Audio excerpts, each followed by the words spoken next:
Hello बच्चों, कल के लेक्चर में हमने पढ़ी थी गॉस थ्योरम की कुछ एप्लीकेशंस। तो आई होप कि वो आपको समझ में आई हो। नहीं। तो कोई बात नहीं, हम आज उसके आगे की कुछ एप्लीकेशंस को कंटिन्यू करते हैं। तो गॉस थ्योरम की फोर्थ एप्लीकेशन आती है to find intensity of electric field due to a charge metallic sheet. हमारे पास एक मेटेलिक शीट है और उस मेटेलिक शीट को पॉजिटिव चार्ज दिया गया है। ये रही मेटेलिक शीट। अब क्योंकि इसके ऊपर पॉजिटिव चार्ज है, इससे इलेक्ट्रिक लाइन ऑफ फोर्सेस जो निकलेंगी वो कैसी रहेंगी? बाहर की तरफ, कुछ इस डायरेक्शन में और कुछ इस डायरेक्शन में। तो हम उसे ड्रॉ कर लेते हैं।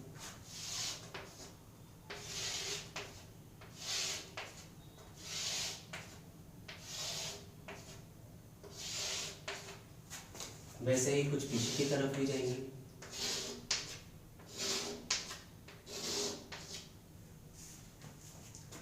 अब क्योंकि हमें इसमें गॉस थ्योरम अप्लाई करना है और गॉस थ्योरम केवल क्लोज्ड सरफेस के लिए एप्लीकेबल होती है, तो हमें इसे क्लोज्ड सरफेस के अंदर बंद करना पड़ेगा। तो कल हमने जब कंडक्टर के लिए इलेक्ट्रिक फील्ड निकाला था तो उसे एक सिलेंड्रिकल सरफेस में बंद किया था। सेम टू सेम हम इस चार्ज कंडक्टर को भी एक सिलेंड्रिकल सरफेस के अंदर बंद करते हैं। देखिए कैसे। मैं अज्यूम कर लेता हूँ कि ये इसके आसपास ये एक सिलेंडर है, इस तरह से। तो अब हमने इस शीट को एक सिलेंडर के अंदर बंद कर लिया है और इस सिलेंडर की रेडियस है स्मॉल आर और इसकी लेंथ है स्मॉल एल। अब इसके पास फ्लक्स पास होने के लिए थ्री सरफेसेस आपको दिखाई देंगी। एक ये वाला ढक्कन, तो इसे मैं नाम दे देता हूँ DS1। दूसरा ये पीछे वाला ढक्कन इसका, इसे हम नाम दे देते हैं DS2। और एक ये वाली सरफेस, एक प्लेन शीट, तो इस शीट को हम नाम दे देते हैं DS3। तो इस DS1 का वैल्यू क्या होगा? यदि R इसकी रेडियस है तो ये हो जाएगा πr²। सेम टू सेम ये वाला DS2 भी हो जाएगा πr²।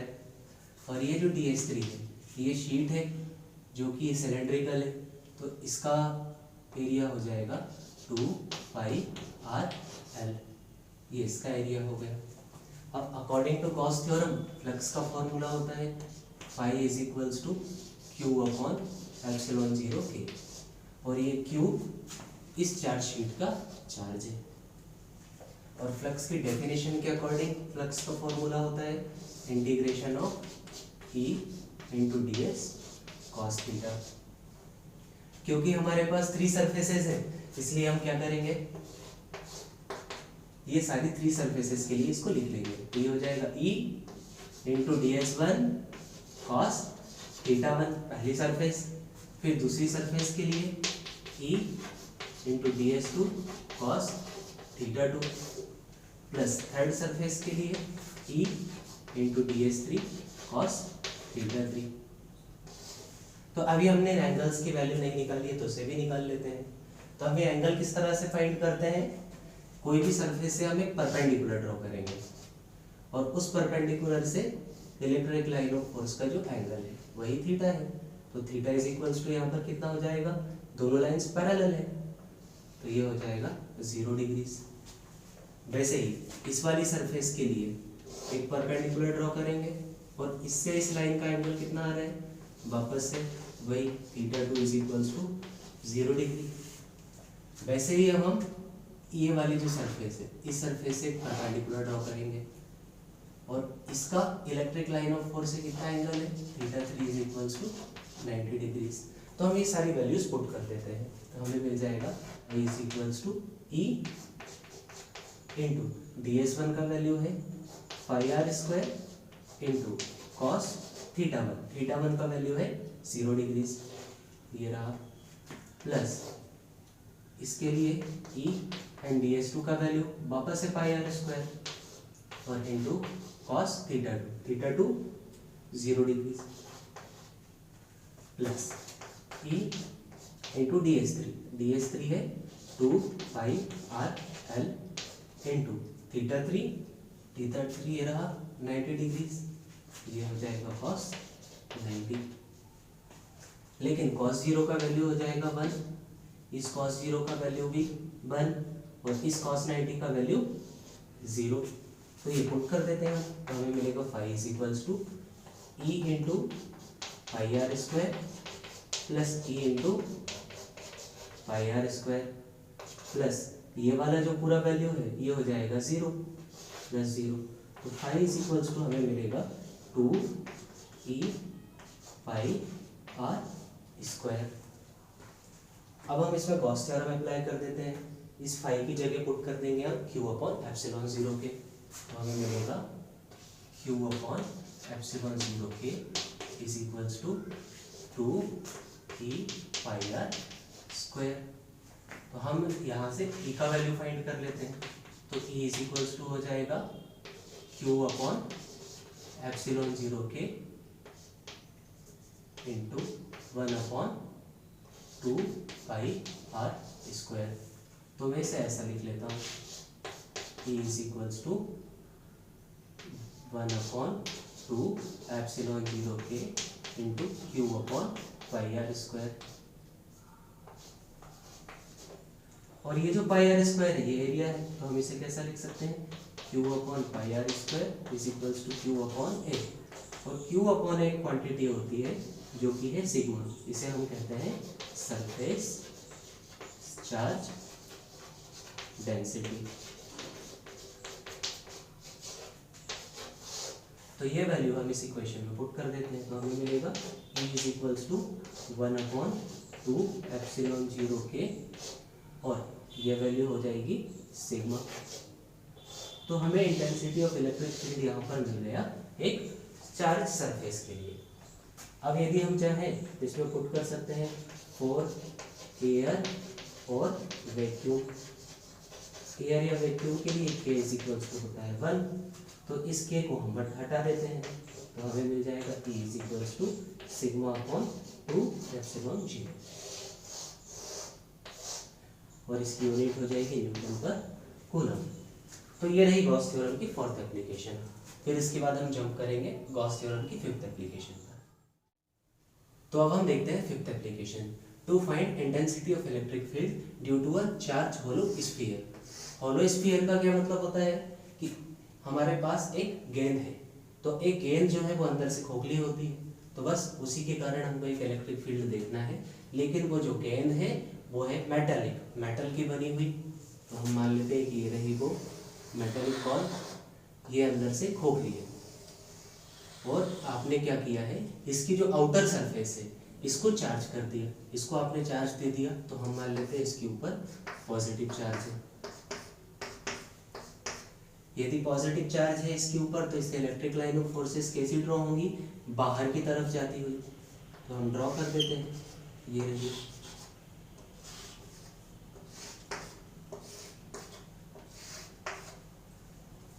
अब हम मान लेते हैं कि इसके सेंटर से स्मॉल x डिस्टेंस पर एक पॉइंट है P, और अब इस पॉइंट पर हमको intensity of electric field find करनी है।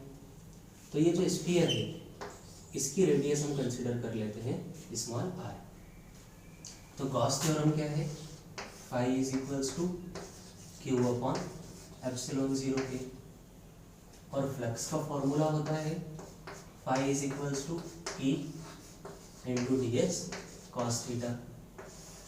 ये रहा। अब ये जो थीटा है इसका वैल्यू और इस डी एस का वैल्यू हम फाइंड करते हैं। तो सबसे पहले हम लोग थीटा कैसे बनाते हैं कि यदि यहाँ से कोई इलेक्ट्रिक लाइन ऑफ फोर्स निकल रही होगी तो वो ये रही, और उसका इसके परपेंडिकुलर से एंगल अभी फिलहाल कितना मिलेगा हमें, वापस से theta is equals to 0 degrees. तो हम पुट कर सकते हैं phi is equals to E into d s cos 0। Phi is equals to हो जाएगा ई इंटू डी एस, ये रहा।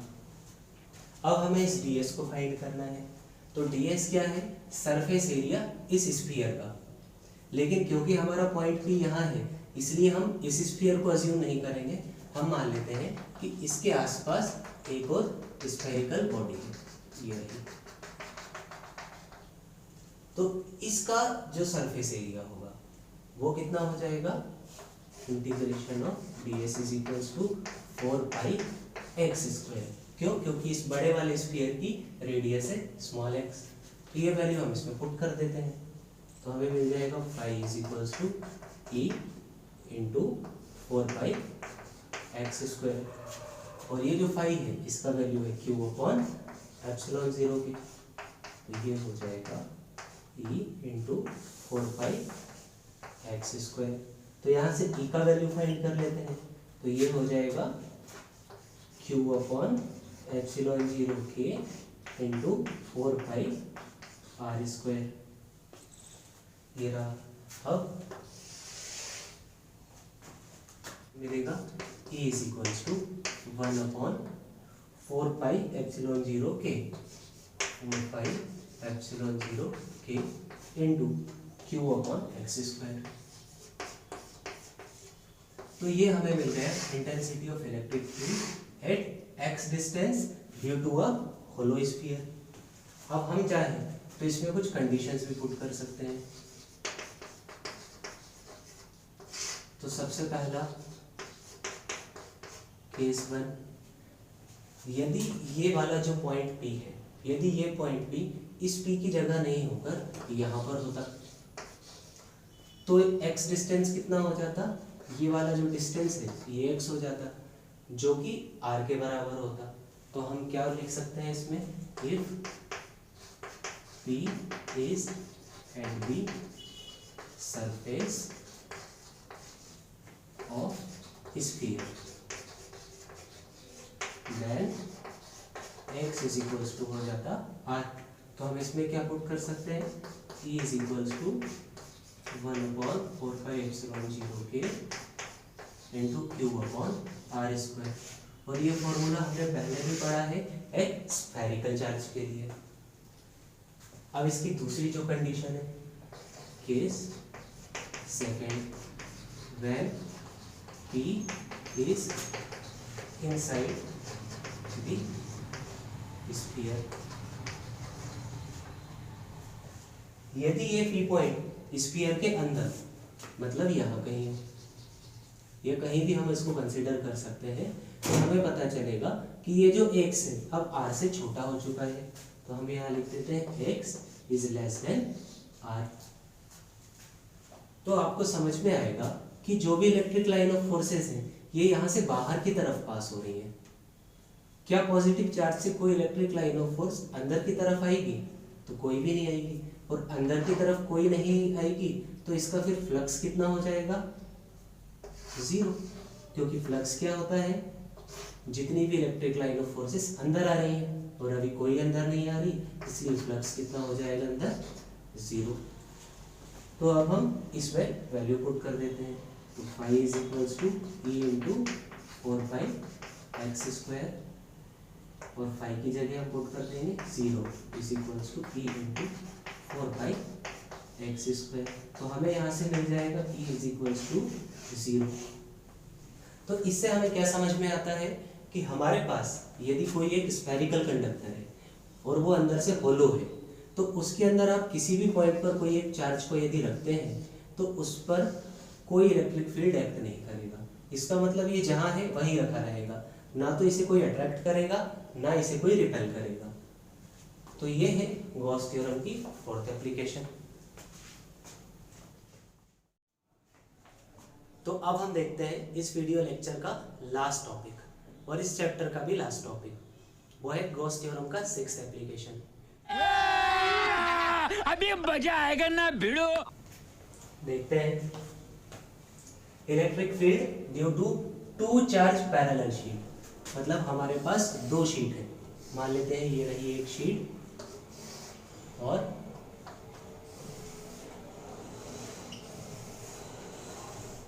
ये रही दूसरी शीट। ये जो फर्स्ट शीट है इसको मैंने पॉजिटिवली चार्ज दे दिया है और ये जो दूसरी शीट है इसे नेगेटिव चार्ज दे दिया है। तो इस पॉजिटिव चार्ज के इलेक्ट्रिक लाइन ऑफ फोर्सेस कैसी ड्रॉ होंगी, यहाँ से बाहर की तरफ जाती होगी। तो हम ड्रॉ कर लेते हैं, ये रही।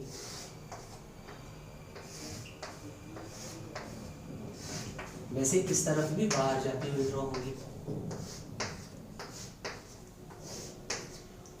लेकिन ये एक नेगेटिव चार्ज है, तो नेगेटिव चार्ज के कारण इलेक्ट्रिक लाइन ऑफ फोर्सेस कैसे ड्रॉ होती हैं, इनवर्ट डायरेक्शन में, अंदर की तरफ। तो हम उसे ड्रॉ कर लेते हैं।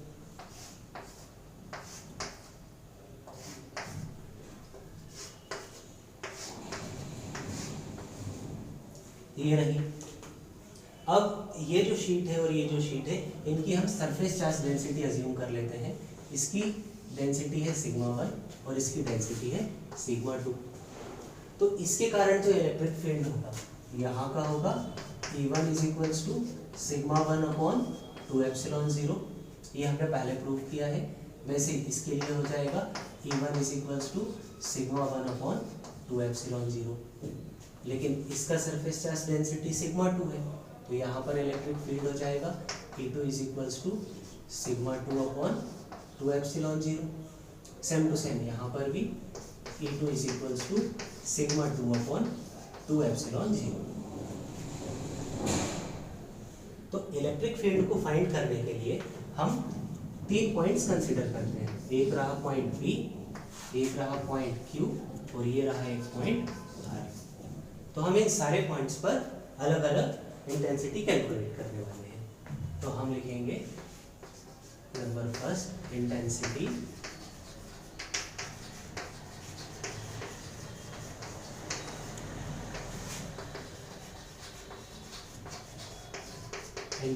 Of electric field eight point P। तो उसे हम डिनोट कर देते हैं EP से। अब आपको एक बात ध्यान रखनी है कि इंटेंसिटी ऑफ इलेक्ट्रिक फील्ड एक वेक्टर क्वांटिटी है। तो हम मान लेते हैं कि इस डायरेक्शन में इलेक्ट्रिक फील्ड पॉजिटिव होगा और इस डायरेक्शन में इलेक्ट्रिक फील्ड नेगेटिव होगा। तो अब इस P पॉइंट पर कौन कौन सी इलेक्ट्रिक लाइन पहुंच रही है, तो आप देखोगे ये जो सबसे पहले वाली लाइन है ये इसी से होती हुई गई होगी, P पॉइंट से होती हुई, और किस डायरेक्शन में गई होगी, इस डायरेक्शन में। तो उसका मतलब है कि जो E1 होगा उसे हम लेंगे नेगेटिव। फिर लेते हैं ये वाली लाइंस। तो ये वाली जो लाइंस है इसी की है, इसलिए इसको क्रॉस करके आगे नहीं बढ़ेगी। फिर हम देखते हैं ये तीसरी लाइंस, ये वाली लाइन। तो ये लाइन पॉजिटिव चार्ज की है, तो ये इसको क्रॉस करती हुई इस डायरेक्शन में आगे की तरफ आएगी, और इस डायरेक्शन में हम कौन सा साइन लेते हैं, पॉजिटिव। तो ये हो जाएगा प्लस E2। इसकी वैल्यू पुट कर देते हैं हम।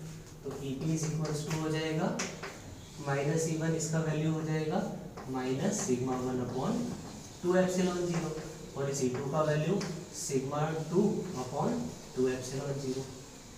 तो इस EP का वैल्यू हमें मिल जाएगा 2 एप्सिलॉन 0 और ये माइनस सिग्मा 1 प्लस सिग्मा 2। तो हमें EP का वैल्यू मिल गया sigma 1 minus sigma 2 minus sigma 1 upon 2 epsilon 0। अब इसमें हम यदि एक कंडीशन पुट कर दें, if sigma 1 is equals to sigma 2 is equals to sigma, इसका मतलब दोनों शीट के पास बराबर चार्ज है। तो ये वैल्यू इसमें पुट कर देते हैं, तो हमें मिल जाएगा EP is equals to sigma minus sigma upon 2 epsilon 0। तो ये EP इज इक्वल्स टू क्या हो जाएगा, सिग्मा माइनस सिग्मा 0। तो इसका मतलब ये हुआ कि हमारे पास कोई चार्ज शीट रखी हुई है, तो उसके कारण इस पॉइंट पर इलेक्ट्रिक फील्ड 0 होगा। वैसे ही हम Q पॉइंट्स पर और R पॉइंट्स पर फाइंड कर सकते हैं। तो इसे नोट कर लीजिए। तो इसके बाद हम देखते हैं intensity of electric field eight point Q पर। तो इसे हम लिख देते हैं EQ। तो जब आप Q पॉइंट को देखोगे तो Q पॉइंट पर आपको दिखेगा दो इलेक्ट्रिक लाइन ऑफ फोर्सेस जा रही हैं। एक तो ये जो इस डायरेक्शन में आ रही है अंदर की तरफ नेगेटिव चार्ज की, और दूसरा पॉजिटिव चार्ज के कारण जो इस डायरेक्शन में आ रही है। ये दो लाइंस Q पॉइंट से होकर पास होंगी। ये वाली लाइन इसको क्रॉस करके वहां नहीं जाएगी, और ये वाली जो लाइन है तो वहां चली गई है, तो ये तो Q पॉइंट पर आना ही नहीं है। तो Q पॉइंट पर दो इलेक्ट्रिक फील्ड्स आ रहे हैं। पहला इलेक्ट्रिक फील्ड E1 और इसकी डायरेक्शन फिर से इस डायरेक्शन में है, तो हम इसे क्या लिख सकते हैं, E1 प्लस और ये जो E2 है ये भी इसी डायरेक्शन में है, तो हम इसे भी प्लस लिख सकते हैं, प्लस E2, और इन दोनों की वैल्यू पुट कर देते हैं। तो EQ इज इक्वल्स टू हो जाएगा सिग्मा 1/2ε0 प्लस सिग्मा 2/2ε0। तो EQ का हमें वैल्यू मिल जाएगा 2ε0, एलसीएम ले लिया तो ये हो जाएगा सिग्मा 1 प्लस सिग्मा 2।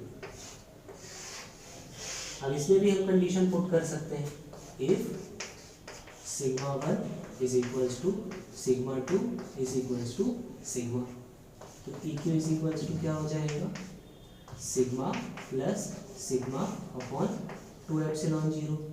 तो EQ हो जाएगा 2 सिग्मा अपॉन 2ε0। तो इस 2 से 2 कैंसिल, तो हमें मिल जाएगा EQ is equals to sigma upon ε0। और ये वाला जो हमें इंटेंसिटी ऑफ इलेक्ट्रिक फील्ड मिला है ये हम आगे जाकर पैरेलल प्लेट कैपेसिटर में यूज करने वाले हैं, इसलिए ये कंडीशन को आपको ध्यान रखना पड़ेगा। अब इसके बाद हम जंप करते हैं थर्ड कंडीशन पर। थर्ड कंडीशन में हम इलेक्ट्रिक फील्ड निकालेंगे पॉइंट R पर, तो हम इसे Q की जगह R लिख देते हैं। अब R के लिए हम एनालिसिस करते हैं पॉइंट R पर। तो इस पॉइंट R पर एक इलेक्ट्रिक लाइन ऑफ फोर्सेस ये वाली जा रही है, इधर की तरफ ये जा रही है, ये पहुंचेंगी, ये वाली लाइन्स यहाँ आएंगी नहीं, कोई बात नहीं। फिर उसके बाद ये वाली जो लाइन्स है, ये वाली लाइन क्योंकि इस डायरेक्शन में गई है तो डेफिनेटली ऐसी होती हुई गई होगी। तो ये वाला जो E1 है ये भी R से होता हुआ पास हुआ है, तो हमें 2 E मिल गए हैं, एक E जो कि इस डायरेक्शन में पास हो रहा है और एक ये वाला E1 जो इस डायरेक्शन में पास हो रहा है। लेकिन ये वाला जो लाइन्स है, ये जो लाइन्स है, ये लाइन्स इसको क्रॉस करके यहाँ नहीं जाएंगी। तो हमारे पास क्या क्या लाइन्स है, E1 है, लेकिन E1 किस डायरेक्शन में है, इस डायरेक्शन में, तो ये तो पॉजिटिव ही आएगा। लेकिन E2 की डायरेक्शन उधर है, तो ये हो जाएगा नेगेटिव। तो हम यहाँ पर क्या लिख सकते हैं, माइनस, ये भी माइनस। तो हमें इस जगह पर इंटेंसिटी मिलेगी सिग्मा 1 माइनस सिग्मा 2 अपॉन 2ε0, और ये पॉइंट हो जाएगा R। अब इसमें भी यही कंडीशन हम पुट करेंगे, ER is equals to sigma 1 minus sigma 2 upon 2ε0 में sigma 1 is equals to sigma 2 is equals to sigma. तो ये माइनस साइन है तो यहाँ पर भी माइनस आ जाएगा। तो ये कंडीशन बन जाएगी EQ is equals to sigma minus sigma is equals to 0। तो इससे हमें समझ में आता है कि यदि आप किसी भी पैरेलल प्लेट के लेफ्ट या राइट में किसी भी पॉइंट्स पर हैं तो वहां पर इंटेंसिटी ऑफ इलेक्ट्रिक फील्ड 0 हो जाएगी। तो आज के लिए इतना ही, और आज इस चैप्टर का फिनिश हो गया है। नेक्स्ट लेक्चर्स में हम इसके न्यूमेरिकल्स देखेंगे। अभी मैंने किसी भी चैप्टर में किसी भी टॉपिक में कोई भी न्यूमेरिकल को कवर नहीं किया है, और उसका एक ही रीज़न था कि सबसे पहले हम कॉन्सेप्ट्स को देखते हैं, उसके बाद न्यूमेरिकल्स पर जंप करेंगे। तो न्यूमेरिकल्स हो सकता है कि मैं अपने नेक्स्ट वीडियो लेक्चर्स में आपको दे दूँगा। तो